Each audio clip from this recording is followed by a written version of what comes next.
Natikman mo na ba ang alak na gawa sa niyog?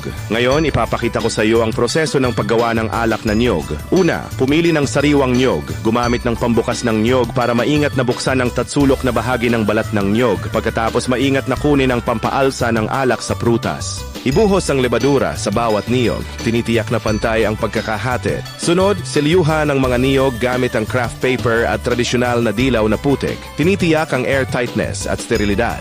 Ang paunang pagbuburo ay tumatagal ng 48 oras. Pagkatapos, i-activate ang aktibidad ng mikrobyo. Buksan ang mga niyog. Ibuhos ang ferment ng alak na na-ferment ng 7 araw upang mapaganda ang lasa. Muling takpan gamit ang tradisyonal na teknik sa pagtakip ng garapong putik na dilaw. Ilipat ang mga selyadong garapon sa isang cellar na may palaging temperatura sa 15 hanggang 18 degrees Celsius para sa patuloy na pagbuburo. Pinapayagan ang alak na ganap na mahusto. Pagkatapos ng 120 oras ng dobleng pagbuburo, nabubuo ang 3 gradient na mga layer sa loob ng lukab ng niyog. Ang nasa itaas na layer na ester aroma, ang gitnang wine na layer, at ang ibabang fermented grain na layer ay hinahati ang niyog. Ang makapal na pinaasim na likido ay dumadaloy sa tubo ng alulod papunta sa malaking palayok. Panatilihin ang temperatura ng tubig sa condenser barrel sa 12 degrees Celsius. Gumamit ng mahinang apoy sa 65 antas Celsius para sa unang distilasyon upang makuha ang head wine.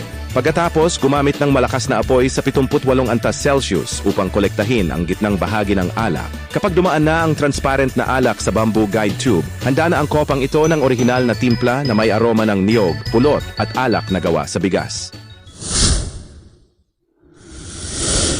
Adam narrates everything.